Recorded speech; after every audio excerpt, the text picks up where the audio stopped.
bem-vindos à nossa live. E o nosso convidado já chegou. Oi, doutora Sheila, tudo bem? Olá, meu querido. Boa Boa noite. noite. Tudo bem, Laércio? Prazer estar aqui com você. Estou bem. O prazer é todo meu. E muito obrigada por ter atendido o meu convite. É um prazer enorme ter você Prazer, aqui com meu a amigo. gente, né? Vamos aguardar um Vamos sim. pouquinho. Os nossos Ótimo. convidados estão chegando. Laércio, você podia já... Vamos já ambientar? Enquanto eu te apresento, toca um pouquinho para a gente. Vamos mostrar já Oh, um meu Deus. pouco do seu talento. Eu já deixei o violão aqui afinado. Afinal de contas, né? A temática é gestão, Tá, música e poesia.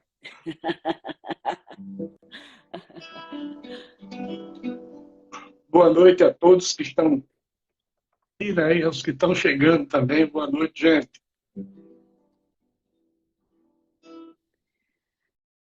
Bom, eu vou apresentar o professor Laércio, né?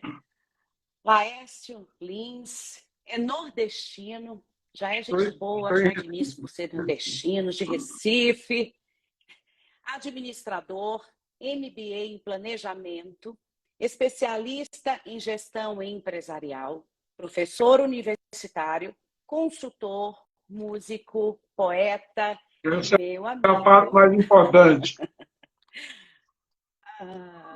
Seja bem-vindo, Laércio. Laércio, eu já vou receber você com pompas, já utilizando aqui uma frase sua que eu gosto bastante, tá? Deus já acendeu os refletores para um novo dia. Vamos entrar em cena, Laércio Lins? Seja bem-vindo. Isso é uma frase que eu sempre digo de manhã, né? Você aproveitou a minha postagem lá e repostou, eu fiquei muito feliz. Claro, eu estou sempre muito atenta. Tudo que diz respeito a você, eu estou sempre muito atenta, porque eu sou uma fã de carteirinha, né? E já vou até contar aqui para os nossos convidados como que eu conheci você. Posso? Claro.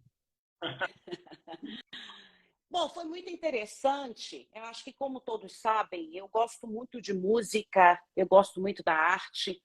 E durante os encontros com a minha equipe de marketing para a elaboração do meu podcast, a gente estava pensando em qual nome dar para o podcast, né? E, inicialmente, eu tinha pensado em luz, câmera, ação, gestão, envolver os nomes, gestão, arte, poesia, música, e nós fomos pesquisar, né?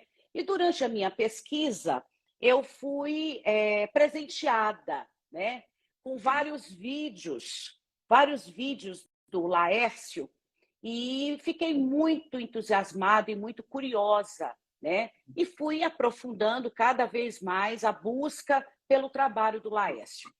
O que me cativou muito no seu trabalho, Laércio? A forma leve como você transmite a mensagem sobre a gestão.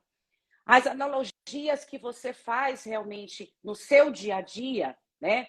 De algo simples do nosso cotidiano com a gestão. Então, eu achei isso fantástico, achei inovador, achei leve, né?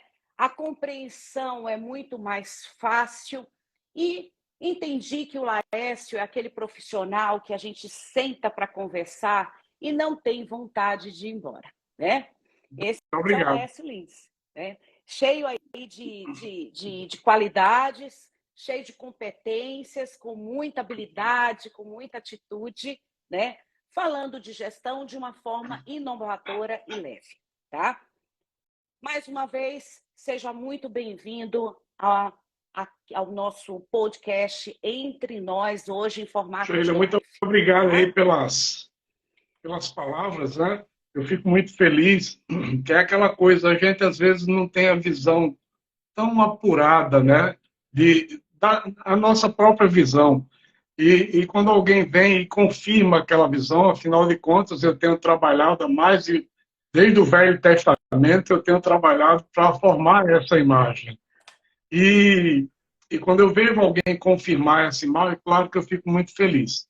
E conhecer você também foi uma grata surpresa, né? Porque eu encontrei quando a gente conversou, eu vi você falando de música, depois eu vi o teu Instagram também, você cantando com aquela atitude, cantando rock e tal, né? E eu sou doido por música, mas eu queria dizer para vocês também como foi que eu inseri a música no meu trabalho, né? Eu sou profissional de consultoria, hoje sou profissional de consultoria desde 2012, que eu tenho empresa de consultoria, mas antes eu gerenciei algumas multinacionais, eu fui gestor, né, em grandes empresas, em 3 grandes empresas, eu fiquei 8 anos em cada uma. E para você ter ideia, eu comecei a minha vida profissional como desenhista. Eu era desenhista mecânico lá na Springer, lá nos anos 80. Então, assim, a arte, ela está comigo há muito tempo. Eu pinto, desenho, escrevo, tal, né? E a música também. E a pandemia, quando chegou, a pandemia me trouxe uma reflexão, me trouxe, na verdade, uma oportunidade de colocar em prática o que eu falava nas minhas aulas de filosofia no curso de Direito. Então, os grandes filósofos falam que o ócio traz a criatividade, né? Aflora a criatividade. E eu, quando parei naquele lockdown, no dia 16 de março de 2020, parei no lockdown e fiquei em casa sem saber o que fazer. A gente tem uma vida agitada para cima e para baixo. De repente está em casa sem poder sair, sem poder fazer nada. E aí eu olhava para o violão, pegava um livro, olhava outro, fazia uma coisa, fazia outra, me preparando para começar a dar aula online. E de repente eu comecei a pensar, né, praticar o ócio e comecei a pensar em algumas frases que alguns amigos meus tinham me dito. Eles diziam, pô, Laércio, você quando toca violão, você é um artista, tal, pô, bota isso em prática, profissionaliza isso. Eu dizia, pô, eu não posso fazer isso assim, eu não quero, a essa altura da minha vida, eu não posso ser cantor, artista desse porte, não é assim, não é por aí. Mas eu comecei a pensar na pandemia e digo, olha, eu vou colocar a arte no meu trabalho. E aí eu escrevi uma palestra que chama-se hoje Música, Poesia e Gestão, onde eu falo teorias de gestão, cito exemplos da minha vida, do dia a dia, da minha carreira profissional, e coloco como moldura poesias e músicas. E aí deu certo, graças a Deus. Eu acho que a minha carreira ela alavancou por outro ramo depois da pandemia. E aí foi assim que eu virei artista, porque eu não tinha coragem de dizer. Quando as pessoas diziam, você é artista? Eu dizia, é apenas um hobby. E eu matava o artista que estava em mim. E hoje eu digo com muito orgulho, eu sou um grande profissional, mas eu sou artista também, e eu me orgulho disso, né? Não escondo mais isso. Então foi uma autoterapia. Então, a partir daí eu comecei a direcionar a minha carreira para fazer, mesmo nas consultorias, cada vez mais humanizado, usando a sensibilidade que a arte traz, mesmo quando eu estou tratando de assuntos financeiros, que afinal de contas o objetivo não é o dinheiro, é o que ele compra. Então, eu comecei a transformar e reformular tudo. Reeditei minha vida. E hoje eu estou aqui, a doutora Sheila me encontrou, né, muito grato encontro, e para mim foi muito bom encontrá-la também, porque eu vi uma médica executiva de gestão que adora música e poesia, com uma sensibilidade que vocês que conhecem ela sabem. Então, eu digo, pô, essa pessoa está trilhando os mesmos caminhos que eu estou trilhando, talvez paralelo, a gente não se conhece, mas é muito legal. Na primeira conversa que a gente teve foi esse o sentimento, né? E está dando nisso aqui, a gente está começando um trabalho juntos, que é essa live, quem sabe teremos outras oportunidades, né?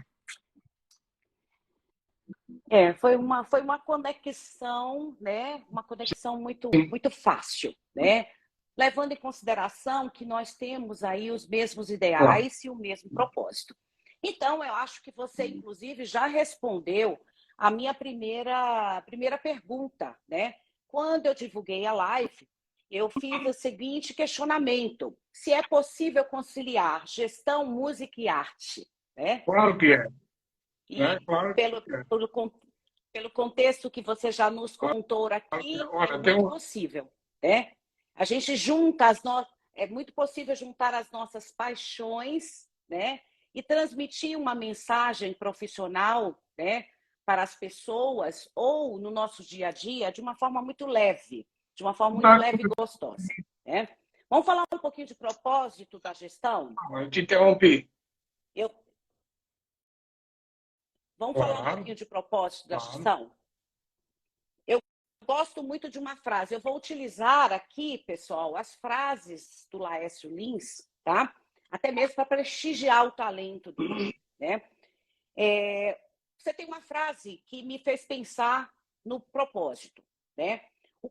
O cansaço é apenas um detalhe no caminho de quem sabe onde quer chegar. A gente sabe que o propósito é a razão de existir. É a elevação mais alta das nossas entregas, né?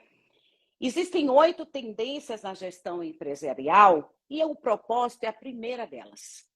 A gente sabe que empresas com propósito bem definido e propósitos bem disseminados são 10 vezes mais rentáveis do que aquelas outras empresas que não têm um propósito determinado, né?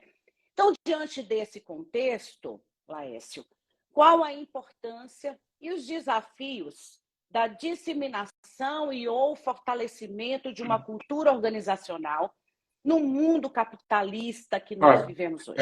eu ando em muitas empresas por aí, como falei, eu presto consultoria para algumas empresas, mas eu tenho muitos contatos com empresas. O que é que acontece? Muitas empresas têm a missão escrita lá numa frase, num quadro, que não passa daquilo.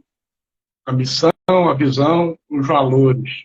Está decorado, é feito um mantra, né? E alguns meses atrás, eu tive um problema de conflito entre gestores numa empresa, onde eu estava prestando consultoria. E havia um desencontro de interesses, né?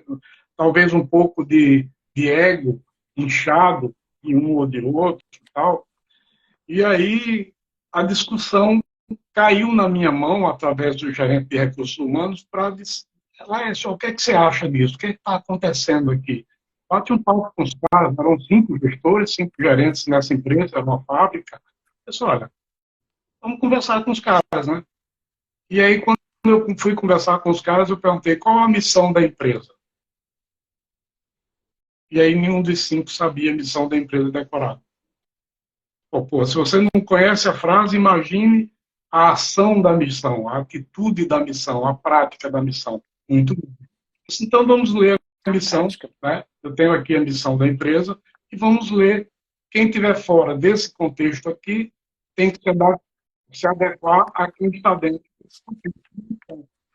E aí, a simples leitura da frase fez com que a gente alinhasse as pessoas que estavam divergindo da missão da empresa até perceber a empresa e ceder para o outro, né? Claro que no primeiro momento foi uma coisa meio chata, tal, mas só para resumir a história, alguns meses depois, 2 pessoas até que não se falavam fizeram um churrasco e me convidaram para participar do churrasco junto com eles, num clima de amizade, depois do trabalho que a gente fez. Então, é essa coisa, sabe? A, a gestão, para mim, a missão, o propósito, está tudo na mesma página. Não dá para virar a página sem você perceber e juntar essas coisas. E quando você junta essas coisas, o resultado é inevitável. Acontece de primeira. Então, o propósito é a missão. A missão é o motivo de existir. Isso serve para a gente e para pessoas. Eu deixaria até aqui a pergunta, né, para todas as pessoas que estão aqui ouvindo. Qual é o seu propósito de vida? Qual é a sua missão? Se você não tem, procure saber, que a sua vida vai ficar muito mais fácil. A minha também. Exatamente. É importante deixar muito bem definida a clareza do propósito, né? A clareza é a disseminação do propósito, da cultura organizacional, né? Isso é muito importante. Não basta ter uma identidade organizacional definida e não disseminada, né? Eu gosto muito de uma frase que diz o seguinte: contrate por cultura e desenvolva as habilidades, né? É um modelo muito utilizado do modelo Disney, né? Para obtenção da sustentabilidade, né? Contate pelos seus valores, pela sua cultura, que habilidade a gente pode Existe, desenvolver, né? existe até O seu estatística canal, que diz que 80% das demissões, das contratações são por técnicas, habilidade técnica, e 80% das demissões são por habilidades falhas de propósito, de caráter e de comportamento. Claro que existem os ajustes, as reestruturações de empresas, tal, que está fora dessa estatística, né? Mas a maioria das demissões, às vezes você demite uma pessoa precisando de uma pessoa para aquela função, e às vezes não é competência técnica, na maioria das vezes é desalinhamento no comportamento. no comportamento, né? O seu canal no YouTube chama Mundo Multidisciplinar. Por que a escolha desse Olha, nome? Sheila, eu tenho um motivo muito forte, né? Em 86, eu li um livro chamado A Quinta Disciplina. Eu acho até que a gente conversou sobre isso. A Quinta Disciplina é um livro de Peter Senge, né? E esse livro, ele ele junta, ele junta nesse livro 4 habilidades, né, que é o domínio pessoal, os modelos mentais, a visão compartilhada e o aprendizado em grupo. Ele junta essas 4 e diz que o resultado dessas 4 habilidades traz uma coisa chamada pensamento sistêmico, que é você perceber as coisas de maneira sistêmica, você perceber o impacto das suas ações, né? Eu vou fazer uma coisa, muitas vezes a gente só pensa na gente e não pensa no impacto das outras coisas. Isso acontece muito nas empresas, que às vezes eu entro em empresas, às vezes, que cada departamento parece uma empresa diferente. Essa empresa nem precisa de concorrente. Os concorrentes estão nos departamentos. Não é verdade? Então, assim, quando vocês conseguem ter essa visão sistêmica, esse pensamento sistêmico que o Peter Senge fala, você resolve um monte de problemas, de relações até interdepartamentais dentro das empresas. E para que você consiga isso, você tem que ter essa percepção multidisciplinar. Você é médica, né? Você é médica, você sabe que na sala de cirurgia eu já prestei consultoria para hospitais também, presto ainda. Na sala de cirurgia tem lá o instrumentador, e tem vários ramos da medicina que se encontram ali, mas cada um com uma visão diferente. E se destaca o médico que tem uma visão sistêmica, a visão geral. Na maioria das vezes, esse médico se transforma no médico, no gestor daquela equipe. Isso é muito interessante. A visão sistêmica ela faz com que a gente perceba o ambiente onde a gente está. E isso leva a gente até, às vezes, para entender melhor aquela análise SWOT, quando a gente faz o estudo do ambiente, tal, né? Quando a gente se situa estrategicamente para entender alguma coisa, se a gente não tiver a visão sistêmica, fica incompleto. Por isso, a gente precisa da multidisciplinaridade, e esse nome foi pensado por isso, inspirado nesse livro de Peter Senge, de 1996, A Quinta Disciplina. E importante também, né, Laércio, a gente pensar que o mundo real, o mundo do futuro, o futuro, né, pede atitudes colaborativas, né, pede que a gente tenha uma melhor relação entre as pessoas. A opinião de todos é muito importante, né? É um trabalho em equipe, com certeza, com cocriação, os produtos hoje, por exemplo, o Peter Drucker, né, que é um dos gurus do marketing, está aí o marketing 5.0, ele fala que a cocriação e a comunidade são dois dos sustentáculos do marketing 5.0.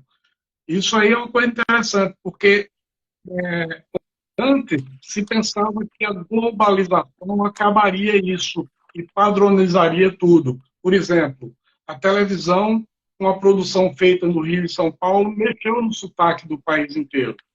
Mas as culturas mantêm ainda esse sotaque. Eu sou nordestino e dá para perceber. Quem não é nordestino percebe. Né? Ter um sotaque, manter uma cultura, é bonito você manter isso. E o marketing 5.0, ele valoriza isso, ele valoriza essas diferenças, porque essas diferenças regionais e comunitárias e comunidade tal, é que faz com que os produtos sejam mais importantes aqui ou menos ali tal, e você consiga fazer estudos de mercados interessantes. Né? Então, essa dinâmica nova, que não se pensava, está aí para a gente desfrutar, vamos dizer assim. E pegando esse gancho aí, quando a gente fala de gestão e relações humanas, tem uma frase sua aqui que eu gosto bastante, que diz o seguinte: só faz sentido se cada livro lido trouxer uma inspiração, se cada discurso se transformar em ação, e se cada poema ou música ativar uma emoção, né? O adulto só faz, ou ele se engaja, ou ele se envolve com aquilo que realmente faz sentido para ele, né? Você tem um vídeo, né, que você fala a respeito da andragogia, né, dessa relação do que faz sentido, né, do propósito, e uma relação íntima com a confiança. Inclusive, o título é Quem Confia Entra Inteiro. Né? Qual é a importância da confiança nas boas relações humanas? Lá, Sheila. Eu vou pegar um exemplo novamente do marketing, tá certo? Para responder isso aí para você, para a gente trocar uma ideia sobre esse tema. Veja lá. O marketing que funciona, não importa se ele é digital, se ele é tradicional, se ele tem influência das redes sociais, se tem efeito Google, efeito serviço, então essas coisas que estão no livro. Não adianta. O que importa é que haja uma verdade nesse marketing. Se há uma verdade, você paga mais caro. Você faz um serviço num lugar que você confia, você volta lá, porque você sabe que o cara vai encontrar a solução para você, e se alguma coisa dar errado, a pessoa vai ser responsável. Então, quando você tem essa relação de confiança, onde você sabe que tem isso, você fica. Você entra inteiro. Nas relações pessoais é assim também. Você convive com uma pessoa, aquela pessoa é confiável a você, você se sente confortável para fazer outras coisas. Né? Aí acaba um monte de coisa, acaba ciúme, você deixa de perder energia com um monte de coisa e vai construir coisas interessantes que é o que precisa ser feito. Né? A gente perde muita energia por falta de confiança, tanto profissional quanto pessoal. A gente perde muita energia. E onde a gente consegue não precisar gastar essa energia porque a gente tem confiança, a gente fica confortável, a gente deita na rede e descansa.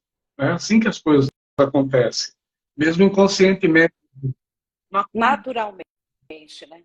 Naturalmente. A importância E da confiança. o marketing é muito bonito, eu acho ele muito bonito. Uma das disciplinas que eu dou na faculdade de administração é a administração mercadológica. E uma das premissas do bom marketing não é que seja digital e tenha um monte de ferramentas, é que seja confiável. Porque o único caminho para que a fidelização exista é a confiança.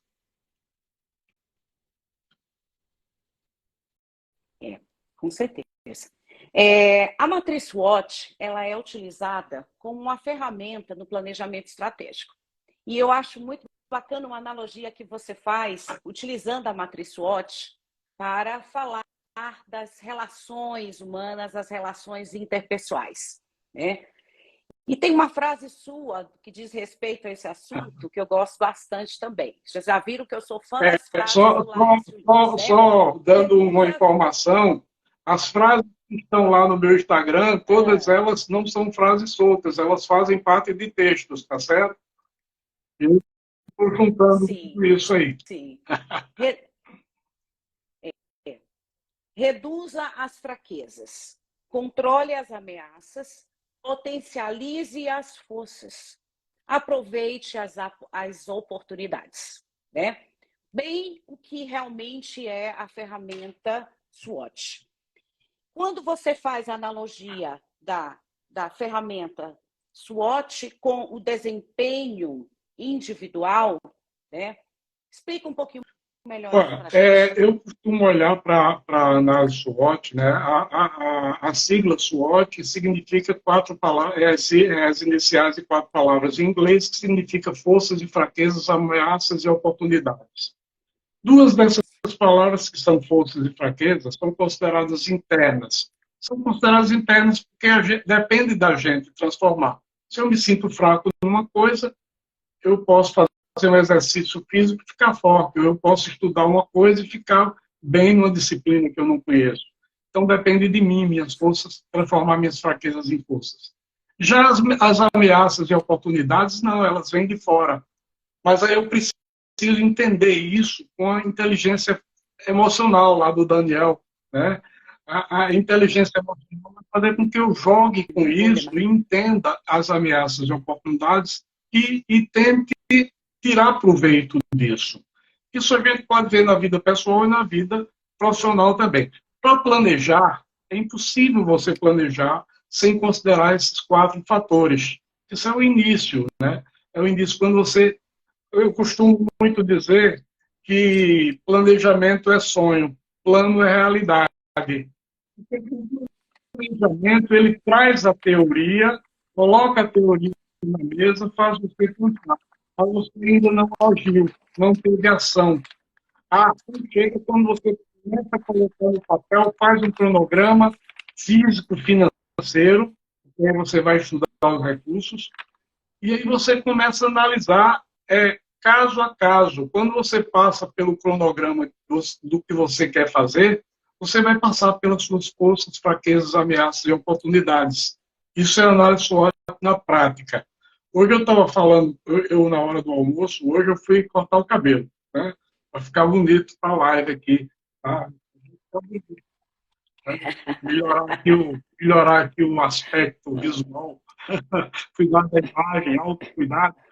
E aí eu estava conversando lá com o cabeleireiro, que é um rapaz que faz o meu cabelo já há muito tempo, né? Desde quando eu tinha muito cabelo, ele faz, né? Agora tem pouco. Ele corta mais rápido, mas não diminuiu o preço.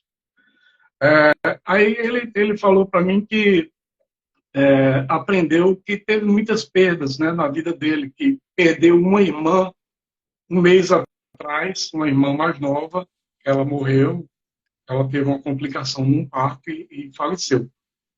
Ele disse, mas eu estou acostumado a me equilibrar, a me controlar com as coisas que eu não consigo interferir. Ele nunca estudou SWOT, ele nunca estudou nada disso que a gente está falando aqui, mas ele disse, eu consigo me controlar com as coisas que não dependem de mim. E aí eu pensei, ele está falando de SWOT, né? Ele está falando de forças e fraquezas interno, que depende dele, ele age, o que não depende, ele não age, né? E aí eu aproveitei para falar para ele também de ameaças e oportunidades, aí fiz uma breve explicação disso para ele pensar com um pouco mais de técnica. Quando a gente pensa com a técnica, a gente vai mais além. Assim como quando a gente coloca a teoria na prática, a gente vai mais além também. Porque você pode dizer, eu fiz. Né? Na internet está cheio de gente fazendo, ensinando coisas que nunca fez. Tá? Imersão de tudo quanto é coisa. Eu, como nem sei nadar, nem vou para imersão. Porque às vezes o cara sabe nadar, eu não sei, eu vou me afogar lá, porque o cara também não praticou. E aí, no final das contas, só quem sai é ele nem se molha. e eu fico no fundo do rio. Então, assim, tem um monte de gente ensinando que não sabe. Isso é uma crítica que eu não tenho a menor vergonha de fazer. Tá? Não tenho. Sou chateado com isso. Não gosto disso. Tem pessoas fazendo. E você percebe. Você percebe na primeira conversa, você percebe. Né? Você percebe. A gente que se esforça, que estuda, tanto tempo que a gente faz tanta coisa, né? Não querendo ser melhor que ninguém, e o cara vem dizer uma coisa para você que não tem fundamento, você também não pode aceitar. Então é isso. A análise SWOT, ela tem que ser pensada na vida, no dia a dia. Tem que ser pensado no dia a dia. Tem que ser todos os dias eu encontro uma fraqueza minha que precisa ser melhorado. Né? O modelo Toyota lá, melhoria contínua, diz isso para a gente. Hoje melhor que ontem, amanhã melhor que hoje. Como é que eu vou fazer isso? Analisando o cenário. E eu só posso fazer isso com uma ferramenta que me diga quais são as minhas forças, quais são as minhas fraquezas, quais são minhas ameaças, minhas oportunidades. E aí eu vou para a vida. E com muito equilíbrio entre a razão e Exatamente. a emoção, né? Muito equilíbrio. Vamos falar um pouquinho de gestão sustentável? Né? Hoje está muito pertinente esse assunto, né? A gestão, a sustentabilidade da gestão. Né? Você tem como definir isso para a gente de uma forma mais leve e quais são os aspectos importantes para que a gente realmente alcance ou determine a sustentabilidade Você está de me uma gestão, explorando, por filha. favor? Você está me explorando, viu?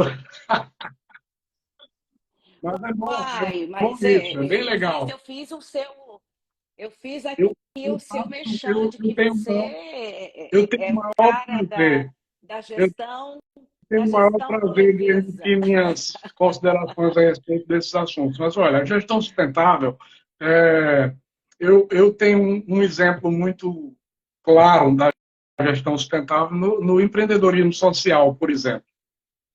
A gestão sustentável hoje é aquela gestão que você aceita, você coloca propósito no que você está fazendo. Você tem objetivo, você tem meta. E essas metas, elas não podem ser metas pessoais apenas, metas individuais, metas egoístas, né? Tem que ser metas que mudem a vida das pessoas. Por que você tem uma empresa? Por que você é médico e infectologista? É só porque você quer ganhar dinheiro? Não. Você escolheu medicina porque você queria cuidar das pessoas, curar pessoas. Eu escolhi administração, engenharia, porque eu quero mudar a vida de empresas, fazer empresas enxergarem diferente. E isso exige uma atualização constante. Né? Então, assim, a gestão sustentável, ela depende de três coisas hoje, para mim, no meu ponto de vista, tá? Ponto de vista, existem outros pontos de vista por aí. Mas ela depende de uma boa comunicação, você dizer o que quer, para que as pessoas, os liderados, os projetos, não sejam enganados. Entrem por livre e espontânea vontade. Então, o líder que faz isso, ele sustenta as pessoas ficam por ele. Então, essa é uma gestão sustentável. Do ponto de vista da empresa, a empresa tem que criar um arquétipo verdadeiro. Arquétipo é diferente de persona, né? Arquétipo é como é que eu quero que o mundo me veja. Então, eu vou atrair pessoas que têm interesse naquilo. Um exemplo é a Natura, que quando a gente fala de Natura, a gente lembra de natureza, de produtos politicamente naturais. Tal. E a gente lembra disso e Naturais. relaciona a empresa, relaciona a marca. Isso dá um valor para a marca. Isso é um exemplo de gestão sustentável empresarial. Agora, para a vida da gente, do ponto de vista pessoal, enquanto profissional, eu, você, a gente precisa mostrar o que é que a gente quer fazer, né? Mostrar a sua cara. Né? Eu lembro de um exemplo de Woody Allen, quando ele ia receber um Oscar, ele recebeu 4 Oscars na vida dele, e ele foi indicado 24 vezes para o Oscar, e aí, uma certa vez, ele estava a caminho do tapete vermelho e um jornalista perguntou: Woody Allen, por que você com tanto sucesso, como é isso aí e tal. E aí, cara? Responde rapidinho, eu sei que você está atrasado. Eles, mostre sua cara. Veja que frase fantástica. Passou despercebido para muita gente, mas para outras pessoas não. Para mim mesmo não passou. Mostre sua cara. Olha, quando você mostra sua cara, alguém vai saber o que é que você faz e pode se interessar para comprar o que você vende. Né? Então, mostre sua cara. Eu estava conversando com um amigo numa empresa e dentro lá da consultoria a gente precisou de um advogado trabalhista. Precisamos de um advogado trabalhista e tinha que ser um cara bom, tá? Vamos pegar um cara de bom nível, de alto nível, para a gente fazer um trabalho bem feito, né? Um trabalho, ok, precisamos de um advogado trabalhista. E aí o cara pegou, me deu um telefone, disse, olha, se eu tenho esse telefone aqui, conversa com esse cara, vê se esse cara serve para o que a gente está precisando e tal. Tá bom, me deu o telefone do cara, eu vou ligar pro cara. Quando eu digitei o nome do cara, apareceu o nome de um cara que eu conheço. Veja lá, apareceu o nome de um cara que eu conheço. Isso, pô, esse cara, será que o telefone está errado? Eu falei com o cara, né? Quando eu falei com ele, que ele atendeu, oi, Laércio, meu nome apareceu lá também. Oi, Laércio, tudo bem? Como é que você tá? Tá tudo bom? Tá tudo bem. Só, rapaz, você é advogado? Eu não sabia nem que ele era advogado. Eu conheço o cara há um tempão. Eu não sabia. Ele nunca me disse. Ele sabia tudo de mim, eu não sabia nada dele. Né? E algumas vezes eu perguntei o que ele fazia e ele respondeu de uma maneira com uma comunicação que não era suficiente para você saber. Então você precisa mostrar a sua cara para que as pessoas saibam o que é que você faz. Né? Você precisa. E outra coisa, aí você entra naqueles 5W2H, que é outra ferramenta interessante, né? Você precisa dizer o que você faz, como você faz, por que você faz, onde você faz, completa, né? E, se possível, até quanto custa o teu trabalho, que muita gente tem dificuldade de dizer. Então, assim, a gestão sustentável, ela está na moda, essa frase, essa palavra, mas os conceitos, eles são muito antigos. Eles são muito antigos. E tem gente entrando no modismo, pensando nos conceitos, sem entrar a fundo, sem mergulhar a fundo no que é isso. E vai continuar sem saber. Então, assim, gestão sustentável, assim como marketing sustentável, assim como qualquer coisa sustentável, se faz com verdade. Se faz com Verdade, com com transparência, com ética, ética, aí né? você vai fazendo as coisas. Errar, todo mundo erra. Às vezes a gente erra porque todos nós temos limites, nós somos limitados. Mas tem gente que aponta o dedo para o outro e julga, aquele cara é limitado. Não, pô, não é limitado, ele é diferente. Pode ser que ele tenha uma habilidade muito mais especial que você não consiga fazer. Então, respeitar os limites é uma coisa muito interessante. Tem até uma música que fala disso. É.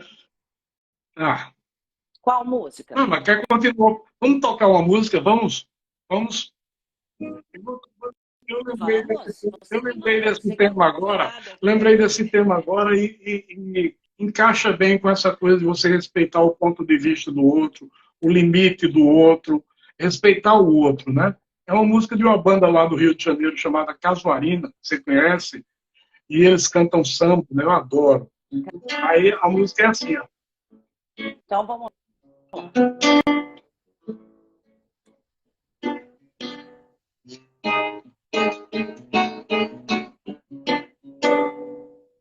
Do ponto de vista da terra, quem gira é o sol. Do ponto de vista da mãe, todo filho é bonito. Do ponto de vista do ponto, o ciclo é infinito. Do ponto de vista da vida, cego, sirene é faro.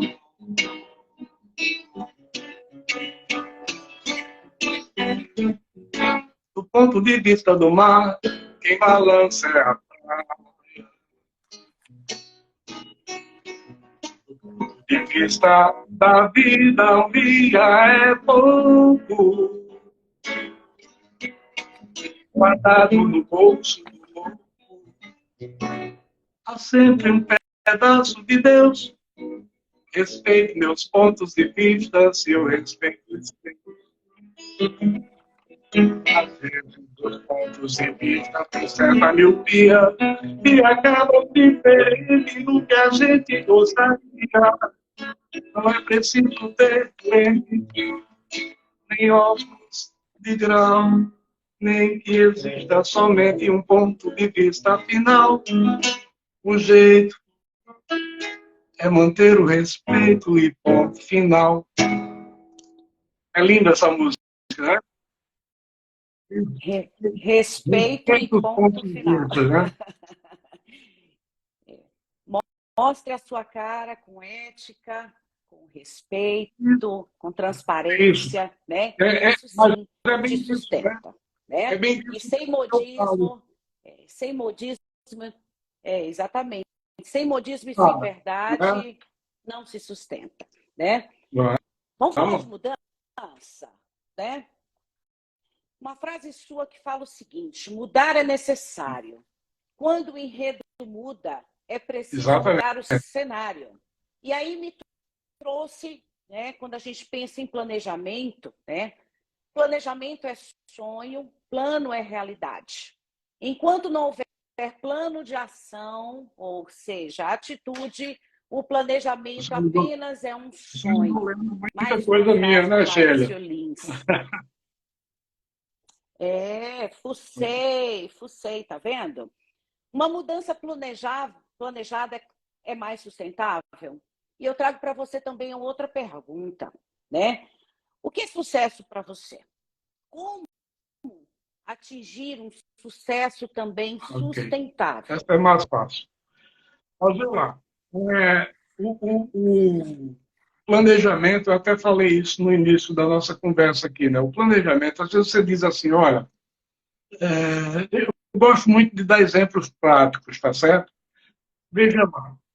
Sim. Esse ano, 2023, eu planejo perder 10 quilos, vamos supor. Eu planejo tocar violão, eu planejo tocar piano, planejo. Tá? Aí o cara fala isso na passagem do Ano Novo, e aí quando é no dia 30 de junho, ele lembra que não fez nada daquilo. E às vezes nem lembra. Às vezes ele repete lá no outro final do outro ano, aquilo que ele planeja fazer isso. Olha, a minha vida, ela mudou quando eu percebi isso. Toda vez que eu digo, eu planejo fazer isso, aí eu faço uma pergunta logo em seguida. Eu desejo ou eu preciso? Na prática, eu faço isso. Se eu apenas desejo, eu posso esperar um pouco. Se eu preciso, tem que ser urgente. Né? E para ser urgente, depende das minhas prioridades, que isso é uma prática do dia a dia. Quais são as minhas prioridades? Hoje, as minhas prioridades hoje são fazer um bom trabalho que faça pessoas pensarem, que transforme a vida de pessoas, que transforme crianças e que eu aprenda também com elas. Eu tenho uma professora que tem 10 anos de idade, depois eu falo sobre isso. Então, assim, quando você sabe o que você quer, você sabe o que deseja, isso vale para comprar também. Depois que eu comecei a perguntar, eu desejo, eu preciso, eu organizei meu cartão de crédito. Depois que eu troquei a palavra tempo pela palavra vida, por sinal, essa palavra tempo pela palavra vida foi uma frase que eu vi num livro, A Arte do Tempo, tá? De um cara chamado Jean Louis. Ele fala, tem uma parte lá que ele diz, troca a frase tempo pela frase vida. Nunca mais você quer perder vida. Perder tempo, você acha que depois, mas, cara, estou perdendo vida. Né? Então, assim, são essas coisas que vão transformando você. Claro que precisa maturidade, precisa tempo, né? Precisa vida. E aí, essa coisa de você juntar tudo isso num caldeirão só, não é só uma coisa. Você vai fazer um curso de gestão do tempo, aí o cara diz a você, olha, tem que fazer uma agenda, fazer isso, fazer aquilo, tal, tal, tal. Pô, eu não sou uma máquina. Eu quero fazer as coisas com prazer. Né? Eu quero sentir o que eu estou fazendo. Esse é o meu propósito de vida, sentir o que eu estou fazendo. Nem sempre eu posso fazer o que eu gostaria de fazer, porque às vezes a gente tem que fazer outras coisas, né? Também não é maluco, né? Nós somos racionais. Então, assim, é, essa gestão de vida, ela se confunde com a gestão empresarial, ela se confunde com a gestão de tempo, e a gente vai encontrando coisas. Não precisa estar lendo um livro de cada coisa, não, porque é aquela coisa que eu falei para você, da multidisciplinaridade. Ela naturalmente vai juntando as coisas. Derrama um pouco de mercúrio líquido numa mesa, se separa um monte de bolinhas, mas depois eles vão se juntando tudo junto, que é a natureza do mercúrio está em cada bolinha. Vamos procurar a natureza das coisas, até na internet das coisas. Né? A internet das coisas. Tem uma coisa do outro mundo. Vamos buscar a naturalidade. A importância de priorizar, né? Fazer boas escolhas, pensar realmente naquilo que é importante, né? O que é importante e o que é Então, urgente. e Então, aí priorize o que é você só importante e planeja o que é depois disso, urgente. porque planejar é sonho, porque às vezes você deixa para lá, porque você não só deseja, não tem necessidade. Agora, quando você tem necessidade, você senta, bota no papel, quantifica, qualifica, vê quanto custa e prioriza. Tem gente que faz uma lista de tarefas, eu preciso fazer isso, dois, isso, três, isso. Isso não é cronograma. Né? O cronograma você tem que fazer a lista depois, o que está em décimo aqui é o que eu tenho que fazer primeiro. Tal. Quando você prioriza tudinho, e aí você vai priorizar também de acordo com os seus recursos. Isso é plano. Né? É diferente de plano. E nas suas escolhas, né, Laércio, priorizar realmente aquilo que é importante, né, é urgente e que te dá prazer, para que a execução, né, não seja dolorosa, seja Isso. gostosa, seja fluida, né? E a chance desse seu desejo, né, dessa sua vontade que você priorizou dar certo, Às vezes, ela é às vezes o muito maior, desejo né? coincide com a necessidade, né? Quando a Com a gente vai. necessidade, sim. E quando o desejo, às vezes, coincide com a necessidade, né? Talvez fique mais Mas isso fácil também para acontece gerenciar quando a isso, gente vai né? chegando perto do equilíbrio entre a razão e a emoção. Né? Porque necessidade é razão e desejo é emoção. É emoção. É. Bom, quando a gente você fala da gestão do tempo, já que a gente está falando um pouquinho a respeito disso, né? Você faz uma analogia com a prática de Pareto, Sim. 80-20, né? Eu queria que você falasse um pouquinho disso para a gente. E tem uma frase sua que diz o seguinte: gerenciar o tempo é considerar os segundos, os minutos e as horas como oportunidades de negócio e de vida. Essa frase, Sheila, eu fiz essa frase quando eu li um livro de um cara chamado Christian Barbosa. Talvez você conheça ele, que é A Tríade do Tempo. Um livro chamado A Tríade do Tempo. E aí eu tinha ouvido falar do tempo já de várias formas. Uma delas foi um livro que eu li de psicologia, de Gestalt, que o autor fala do não apresse o rio, ele corre sozinho. Tá? O nome da autora é Stevensberg. Não apresse o rio, ele corre sozinho. Que é uma coisa mais zen, mais aquela coisa mais deixa as coisas acontecer, cada coisa tem um ritmo, tem muita filosofia nesse livro. Uma outra visão que eu vi do tempo foi essa do vendedor de tempo. Em outro livro, O Vendedor de Tempo, que é de um cara chamado Fernando Trias. O vendedor de tempo, ele fala de um cara que foi demitido, e aí esse cara foi demitido e não tinha o que fazer no outro dia. Feito a gente na pandemia. E eles Pô, bicho, o que é que eu tenho? Eu não tenho nada, não construí nada, a única coisa que eu tenho é tempo. Será que eu conseguiria vender tempo? Ele fica pensando em como engarrafar tempo. E a história do livro gira em torno disso, ele tentando engarrafar tempo para vender e consegue um projeto dele, causa um distúrbio na economia. É uma sátira sobre economia, o livro. Né? É muito legal. E que é uma fantasia que é uma possibilidade também. E a outra, da tríade do tempo, o Christian Barbosa ele divide em três colunas. Né? O tempo importante, o tempo circunstancial e o tempo urgente. O circunstancial é que você planeja fazer uma coisa e chega uma pessoa e diz, vamos ali fazer isso, isso, isso, aí você vai. Depois de fazer aquilo que tinha que fazer, ficou urgente. Então, tem gente que As vive cheio de interferências, né? circunstâncias no tempo, né? Na aplicação do tempo.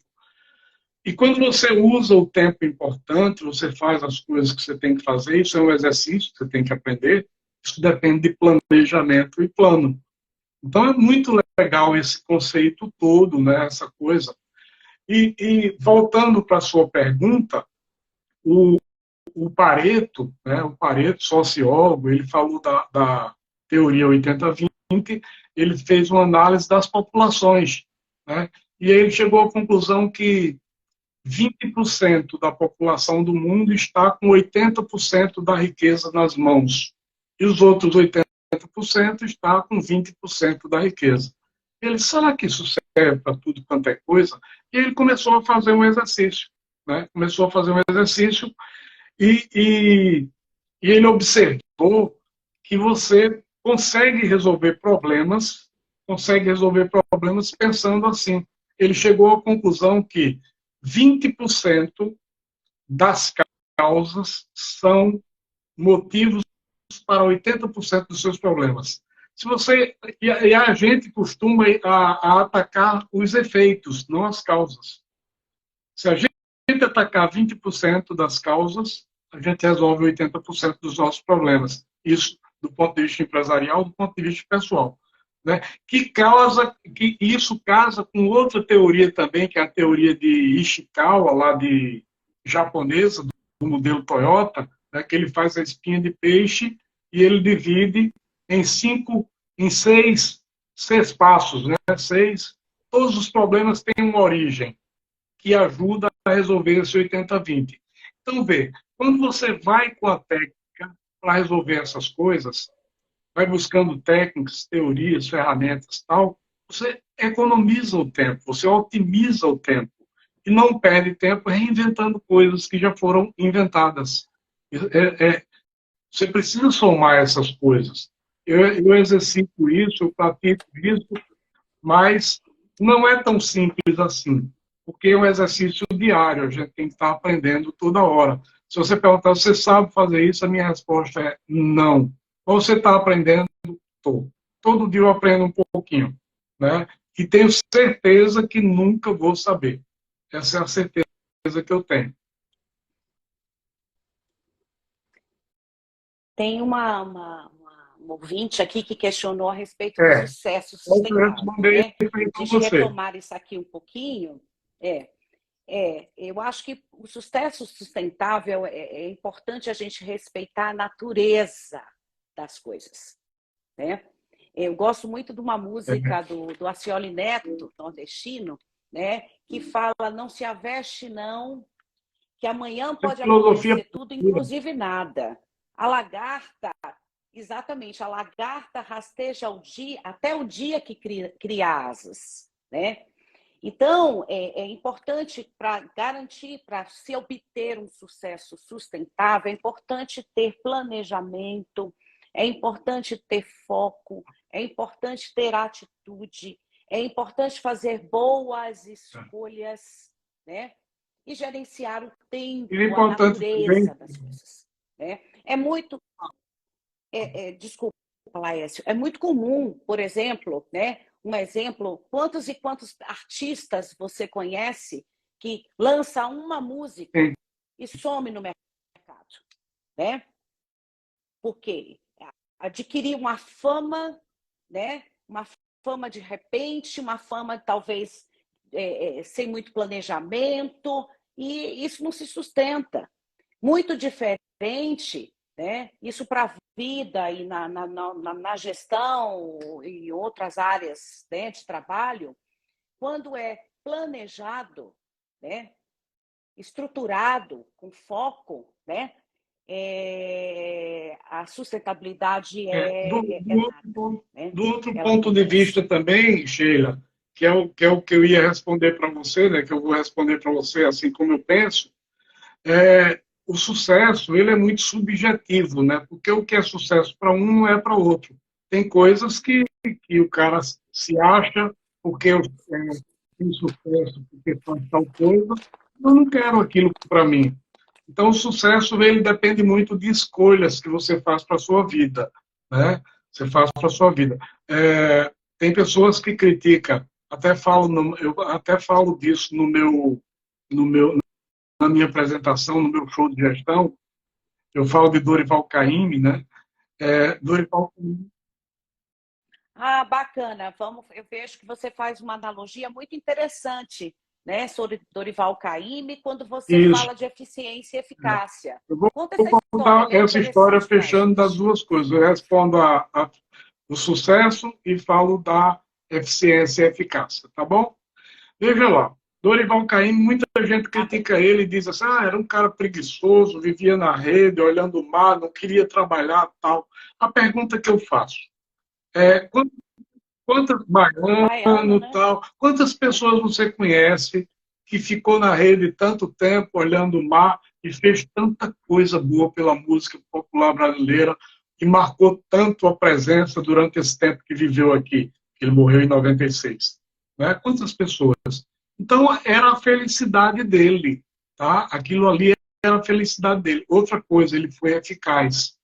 Porque ser eficiente é fazer tudo no padrão, tudo certinho, tal, tal, tal. Mas ser eficaz é conseguir o objetivo.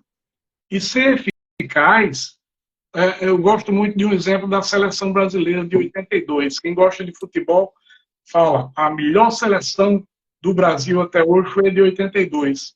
Jogou bonito, é lembrada como a melhor, tal, mas não foi campeã. Ela foi eficiente, mas não foi eficaz. Então, o Dorival Caymmi, para mim, ele é um exemplo de gestão do tempo, de gestão de vida, de bem-estar que a gente vive procurando. A gente procura bem-estar, qualidade de vida. Então, ele teve tudo isso e produziu. Então, eu eu quero isso para mim.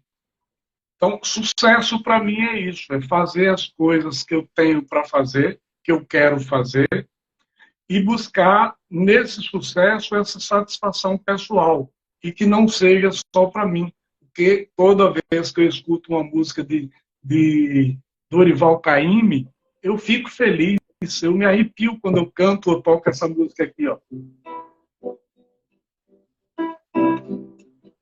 Samba da minha terra, deixa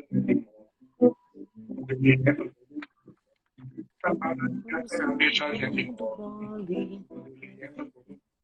eu nasci com Quem não aguenta o e samba, no formato do samba, deixa a me gente separei. Quando se canta no mundo bole, é isso Dorival Caymmi, aí, é né? isso Faz aí. tantas coisas lindas. Tem muitas outras, Marina, o Mar. Se eu for falar das músicas de Dorival Caymmi aqui, não acaba a noite, acaba a live e não acaba a relação. É isso aí, Laércio. Ah, No que diz respeito às novas tendências, né? A gente está vivendo num mundo acelerado, né? E a transformação da, da saúde, transformação das pessoas, as pessoas estão frágeis, aceleradas, né? O que a gente chama de mundo bunny, né? Queria que você falasse um pouco a respeito disso, né?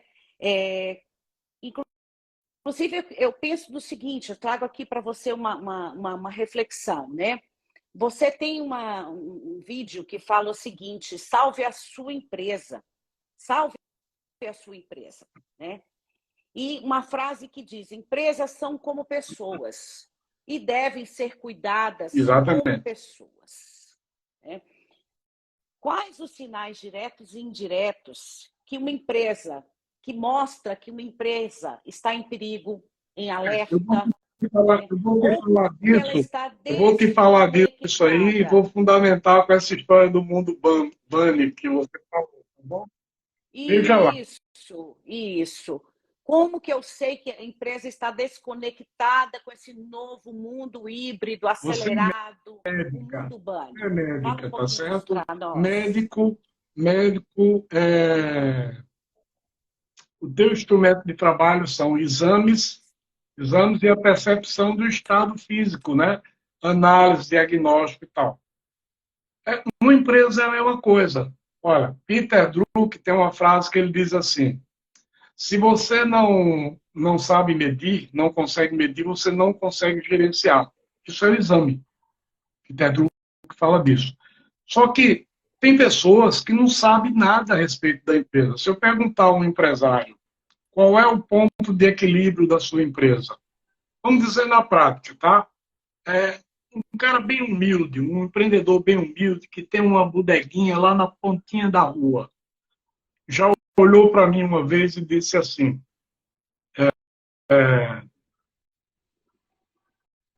se eu abrir aquela porta ali, eu já estou gastando X reais. Ele sabe o ponto de equilíbrio. O que é que ele quer dizer com isso? Ele quer dizer que ele tem despesas para abrir aquela porta, né, que são contas. E aquelas despesas, ela só começa a ser revertida em resultados quando você paga elas. Então, você tem que trabalhar até X para pagar aquelas contas e, a partir dali, você passa a ter resultados. Isso é o ponto de equilíbrio que os contadores, né? Então, assim, é, isso não é diferente numa empresa grande, né? Para abrir aquela empresa, você tem que somar impostos, quanto custa seus funcionários, tal, tal, tal. Quando você paga tudo, você chegou no zero. E você tem que fazer isso antes que o mês acabe, para que dali para frente você tenha um resultado que é o seu lucro. O que acontece? Muitas empresas começam, você olha o balanço, começa a acabar de pagar as despesas do mês anterior já no mês seguinte. Então ela não teve, ela começa a ter negativo. O ponto de equilíbrio está atrasado. Mas assim, olhando sintomaticamente para uma empresa, o que acontece muitas vezes? Às vezes a gente começa a conversar com um empresário e ele não percebe que a empresa dele está precisando ser repaginada, né? E essa repaginação, ela, ela passa até pelo modismo. Você tem umas cores na sua logomarca que você precisa fazer outras cores, colocar outras cores, porque a cor é mais moderna, porque o pensamento é outro e tal. Você precisa mudar o formato da letra. Se eu cantar aqui uma música de Nelson Gonçalves, talvez tenha alguém aí que não vai gostar, porque vai ficar com sono. Meu pai, quando cantava a música de Nelson Gonçalves, ele se sentia um boêmio. Ele parecia Frank Sinatra cantando, né? Ele me pedia para tocar, e ele ficava lá, parecia Frank Sinatra cantando, né? Com aquele jeitão dele. Né? Mas hoje, se eu cantar aquilo ali, é outro ritmo. O tempo mudou, a vida tem outro ritmo. E aí eu estou falando aí dos anos 30, dos anos 40. Uma percepção para quem tem empresa que está aí assistindo, por exemplo. Às vezes você tem um produto que vende, as pessoas compram. Você não precisa vender, as pessoas compram. De repente aquele produto começa a não ser mais vendido. Você começa a se esforçar e tal, e tal, e tal. Talvez a vida útil, aquele ciclo de vida útil daquele produto tenha sido passado. E você precisa repaginar também, assim como as empresas. Empresa tem vida útil, profissão tem vida útil, tudo. Você precisa se reciclar e se atualizar. E a atualização tem que ser constante. Aí entra o mundo bunny, né? O mundo hoje, do mundo que se fala do mundo bunny, eu pelo menos não encontrei literaturas em livro, quem encontrar de vocês me diga que eu quero ler. As informações que eu tenho é da internet e do Google e tal, e tal, e tal, e de exemplos por aí. Mas, assim, por exemplo, o mundo hoje ele é disruptivo. A ruptura, é não linear. Sim. Antigamente era, acontece isso hoje, amanhã vai acontecer outra, tal. Tinha uma lógica. Hoje não. Hoje não existe mais lógica. Então, o mundo Bunny, ele é percebido por essa falta de não linearidade, né? E também pela ansiosidade, que é a outra coluna do mundo Bunny, né? As pessoas muito ansiosas pelo medo do que vai acontecer. E pode acontecer, inclusive, nada, como você falou aí amanhã. Né? Amanhã pode acontecer tudo, inclusive nada. Então, a filosofia ajuda a gente isso, mas as pessoas não gostam de filosofia, não gostam de estatística e depois sai ensinando tudo isso. O cara não quer, detesta estatística, ele vem me dar uma aula de algoritmo. Tem alguma coisa errada, né? É isso que Bauman fala lá na Sociedade Líquida. Pessoas muito superficiais, que não têm fundamento, né? Essa superficialidade torna as pessoas frágeis, que é outra característica também da sociedade Bunny, né? E uma incompreensibilidade muito grande também. Ninguém entende nada e todo mundo acha que sabe tudo. E que coisa. A gente está metido nesse... É tudo muito fugaz, né? É tudo muito fluido, muito rápido, né? Isso vale para os interesses e para a perda. E isso se agravou, né, o mundo Bunny depois da pandemia, né? Claro, depois da pandemia que a gente sentiu que isso se agravou, porque antes se falava do mundo VUCA, né, que é o mundo pós-guerra, que falava do volátil, do incerto, do complexo e do ambíguo, mas existia uma lógica no mundo VUCA. Já o mundo Bunny, ele é completamente imprevisível por causa da desunião. Mas você acha que isso a gente pode fazer uma contextualizar com a fase de evolução industrial, né? Quando a gente compara, por exemplo, nos anos 60, né? Era tudo. A gente percebe que a evolução das fases, de acordo com as ondas de Schumpeter, né? A evolução era mais prolongada de uma fase para outra, né? E hoje a gente percebe que as mudanças elas são muito mais rápidas, né? O que era novo ontem, hoje já não é mais, né? E a transformação digital, né? O que antes era novo, hoje é antigo. Exatamente. Fala um pouquinho a respeito dessa fase, dessa evolução das fases para nós. A gente já está chegando ao fim, Laércio. Eu estou dizendo que pena, mas eu não sei se as pessoas que estão aí ouvindo a gente e estão dizendo que pena também, né? Eu estou achando ótimo esse nosso papo aqui. Mas vê, o Schumpeter, você citou muito bem, né, as fases, né, o desenvolvimento, a evolução. Nós estamos na quinta fase da Revolução Industrial também. A primeira foi o vapor, a descoberta do vapor lá em 1690, quando aquele cara começou a entender que com o vapor ele podia mover mais de um TA, e aí depois ele começou a botar mais TA para fazer o tecido, explodiu a panela, morreu e tudo bem. Mas o vapor surgiu, desenvolveu a estrada de ferro e tudo mais. Naquela época que começou a industrialização da máquina a vapor, muita gente perdeu emprego, muita gente não entendeu, muita gente não compreendeu nada daquilo ali e não aceitava a mudança, porque o cara estava acostumado a fazer uma camisa e trocar com outro que fez um sapato. E agora vem um cara e faz um monte de camisa com uma máquina a vapor, um monte de tecido. Eu não aceito isso. Bom, aconteceu isso. Isso foi a primeira Revolução Industrial, 1690, a data que está nos livros.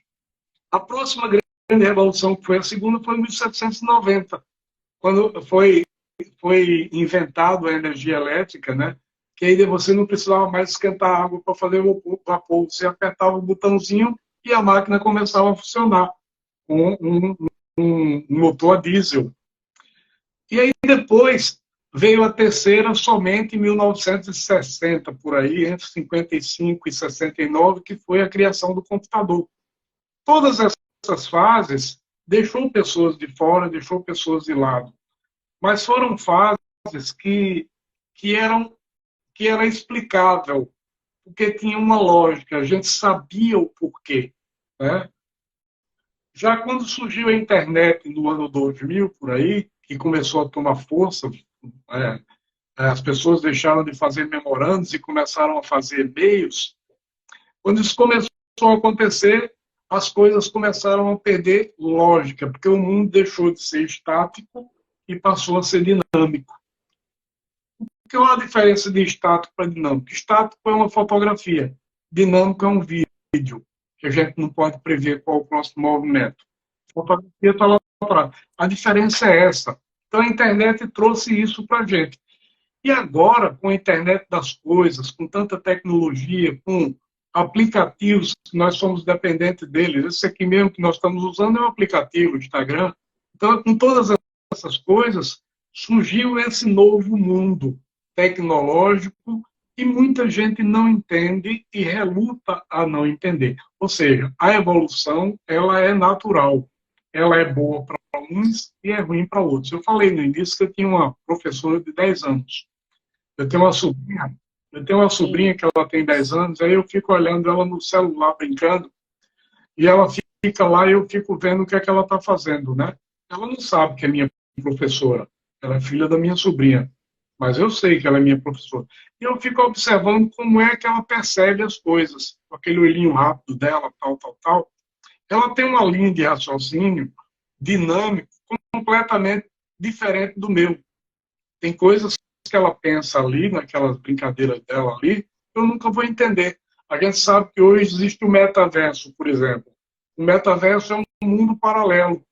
NFTs, os NFTs são os objetos virtuais que são vendidos para as pessoas usarem nesse mundo paralelo, com as criptomoedas. Como foi que surgiu isso? Tem gente que pensa que o Pokémon deu início, né, que a gente olhava no celular e via o bichinho no celular e não via ele a olho nu. Isso foi o início da materialização do metaverso. Só que o metaverso já vem desde 2004. Tem um filme de 2004 que eu assisti que fala do mundo paralelo, que um cara que se sentia mal ia para um mundo onde tinha avatares e ele se sentia bem, porque o mundo estava muito chato no futuro. Depois eu lembro o nome desse filme. Posso até falar para vocês. Quem quiser me pergunta depois no meu Instagram, no meu direct, que eu terei o prazer de dizer quais são esses filmes. São uns 2 a 3.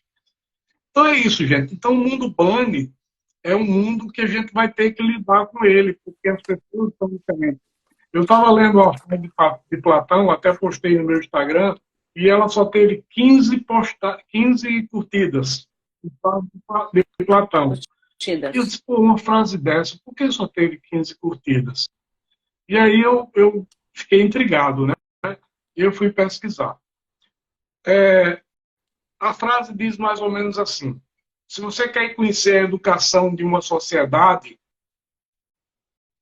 descubra, perceba qual é a música que essa sociedade escuta. E você vai saber a educação dessa sociedade.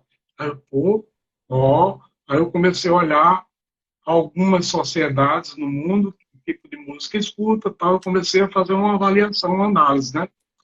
E hoje eu perguntei para uma pessoa, olha, o que vocês ouvem nas baladas? Manda para mim umas 4, 5 músicas aí que estão no sucesso, que se alguém tocar, todo mundo canta.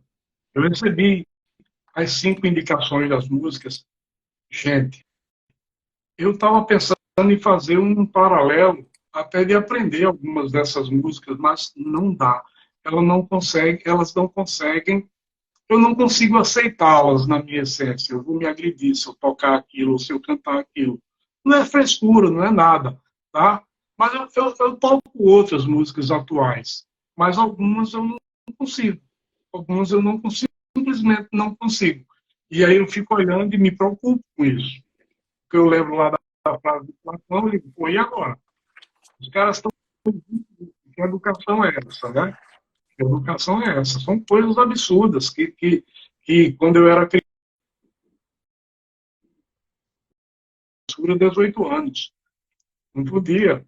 E hoje se fala, eu vejo muita gente falando da igualdade da mulher, de não sei o que, de não sei o que, de não sei o que, e depois eu vejo algumas músicas completamente machistas que desvalorizam a mulher a um nível indescritível.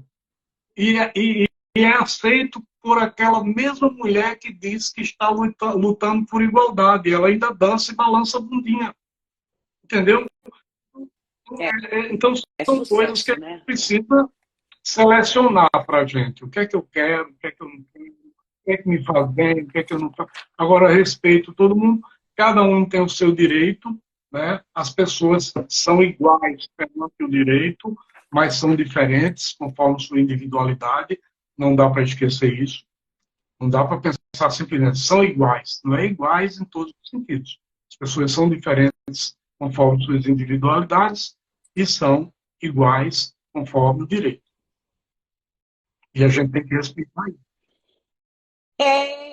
Infelizmente, o nosso tempo está chegando ao fim, né? Aqui no Instagram a gente tem a restrição do tempo, né? Mas eu queria muito que você deixasse aqui para nós uma mensagem final. Deixa a sua, que depois eu deixo a minha. Olha, a minha mensagem é muito simples, tá? A minha mensagem é muito simples. Eu sempre encerro uma palestra minha, ou um show de gestão e tal, eu sempre encerro com uma frase de um cara chamado Heráclito, que é um filósofo que viveu 500 anos antes de Cristo, pré-socrático ele, né? E aí ele diz uma frase assim, ó, você tem o seu pincel e suas tintas, pinte o paraíso e entre nele. Ele diz isso, que é uma frase escrita, essa frase foi escrita por um cara chamado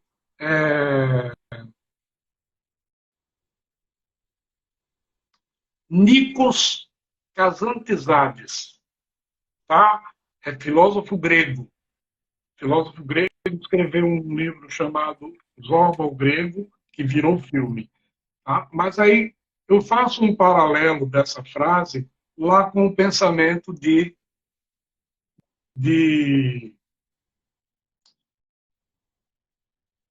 Acabei de falar o nome do cara agora, esqueci a idade.